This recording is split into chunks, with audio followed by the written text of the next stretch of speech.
Va me chercher le professeur Karge, dit simplement Talmud.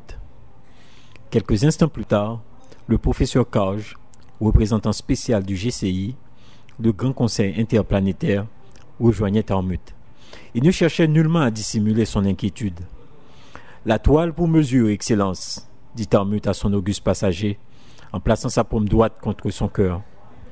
Talmud le gratifia d'un sourire affable. La toile pour mesure, commandant, répondit le professeur Karge, tout en imitant le geste de Talmud. Que se passe-t-il donc? Les deux hommes venaient ainsi de se saluer en faisant référence à la fameuse toile d'araignée.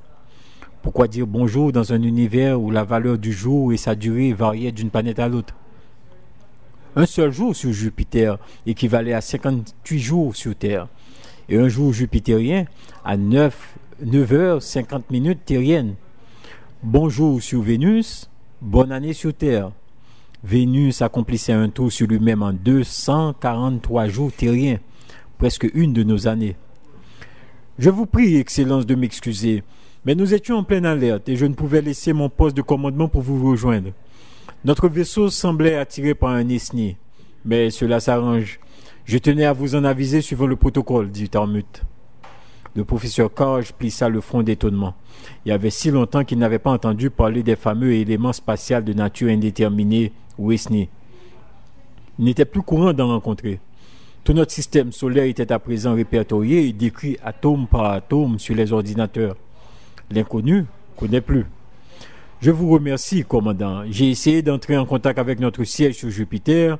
La transmission s'est soudainement interrompue. Je le sais, Excellence. En réalité, nous n'avons plus aucun contact avec l'extérieur. Si nos passagers le savent, ce serait l'émeute sur ce vaisseau. Heureusement que ce ne sont que de paisibles touristes, jouissant ici de leur confort. Les simulations de Spationnet les occupent. Nos hôtesses y veillent d'ailleurs. Mais tout rentre dans l'ordre à présent. Vous imaginez cela? Maîtriser l'espace intersidéral et de ne pas pouvoir communiquer quand nous le voulons. Je ne comprends plus rien à ce monde. Rien n'a changé. Spationnet ne vaut toujours pas plus aujourd'hui que l'Internet de nos ancêtres. Les promesses n'ont pas été tenues.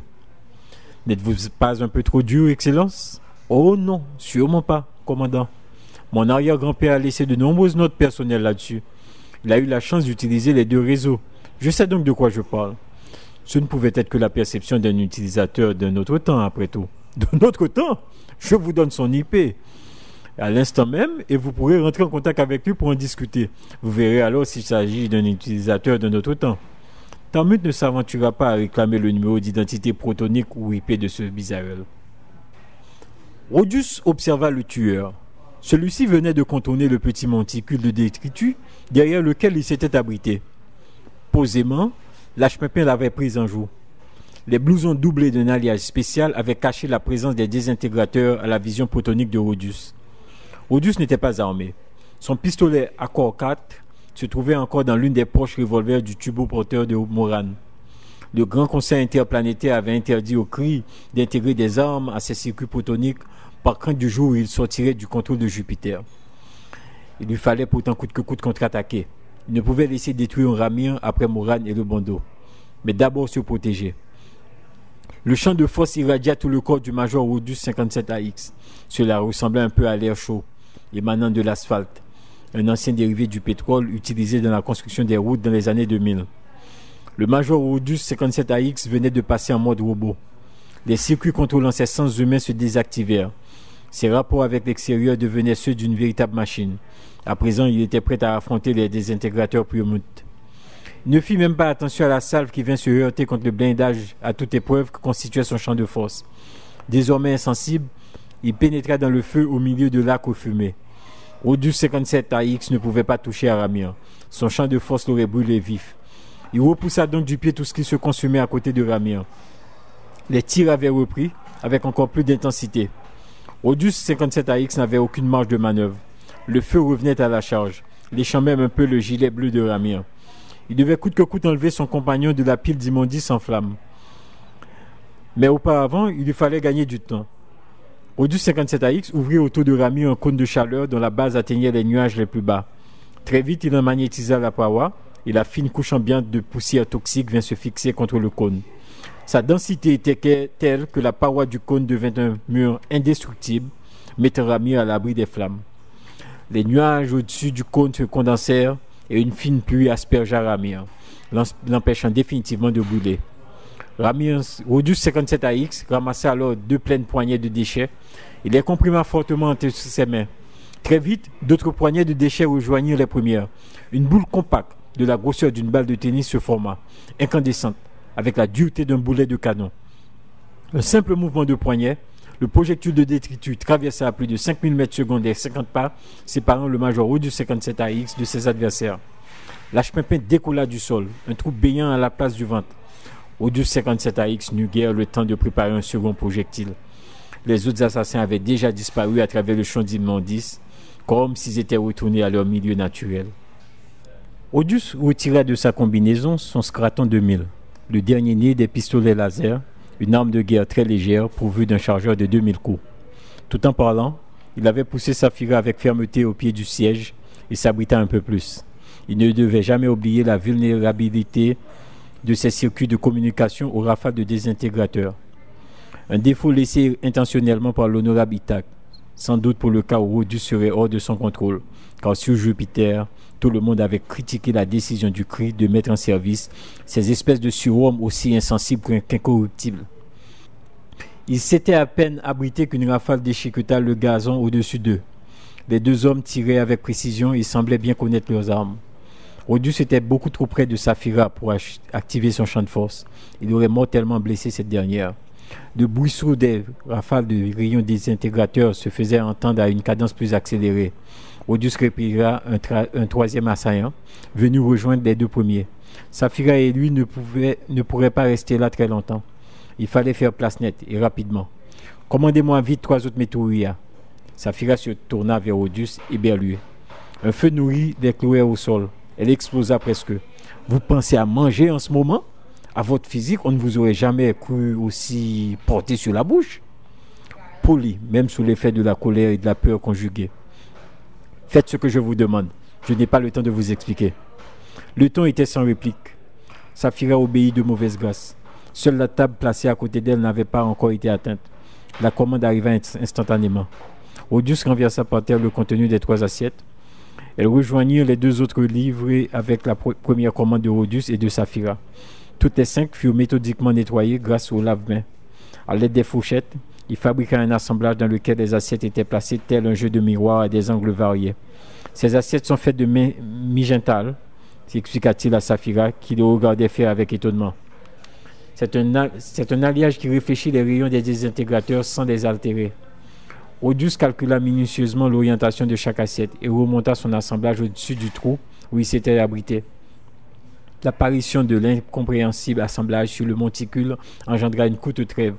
Puis, l'un des assaillants appuya sur la détente de sa machine de mort, croyant prendre pour cible Rhodus ou la fille. Il sembla pris d'un vif sursaut, s'illumina puis devint tout noir. Déjà, le vent dispersait ses cendres.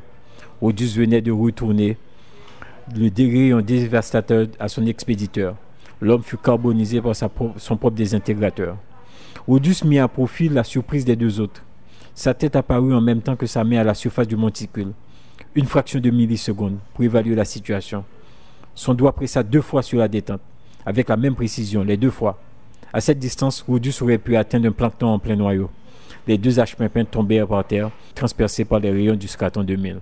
« Restez là jusqu'à ce que je vienne vous chercher, dit-il à Saphira avec autorité. » Rhodus attendit, espérant obtenir d'autres informations de l'homme. « Tu n'as jamais volé de ta vie, fille 909 ?» Il semblait regretter de n'avoir pas le temps de s'amuser avec Rhodus, comme un chat avec une souris à demi morte. Le même courage, au service de la même cause. « Non, et vous ?»« Moi aussi, mais sans quitter le sol. » L'homme s'esclaffa à nouveau.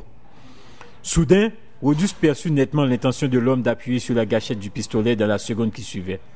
Cette capacité de percevoir l'acte avant sa réalisation, Rhodus n'était pas en mesure de dire si elle avait réellement été programmée dans ses circuits avec la connaissance de l'aïkido, cet art martial japonais basé sur un haut niveau de spiritualité.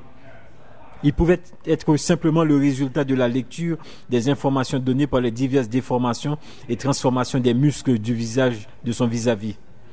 Quelle partie de ces circuits lui avait indiqué le moment précis où son adversaire voulait le tuer? Rodius ne pouvait le déterminer. Encore une lacune sûrement laissée intentionnellement par le crier.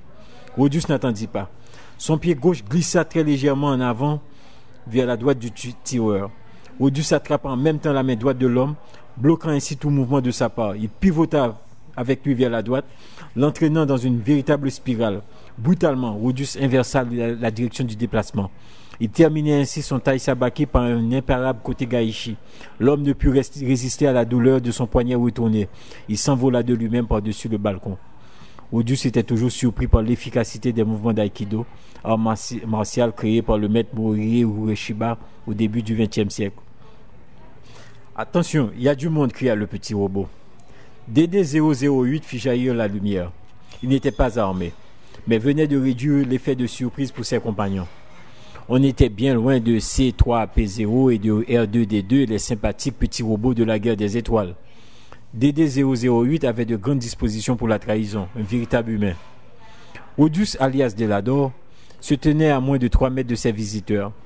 Maintenant, il comprit pourquoi, de la chambre à coucher, il n'avait pas pu voir ce qui se passait dans le vestibule et comment le système d'alarme fut mis hors d'usage.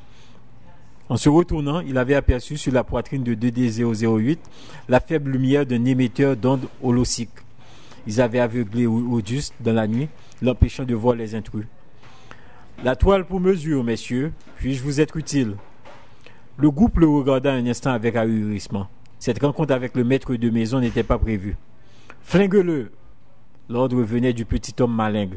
Il réagissait d'instinct. On ne lui avait pas appris à battre en retraite devant un homme en apparence désarmé. Il ne comprenait peut-être même pas que pour l'accomplissement de sa mission, il fallait préserver la vie du maître de maison.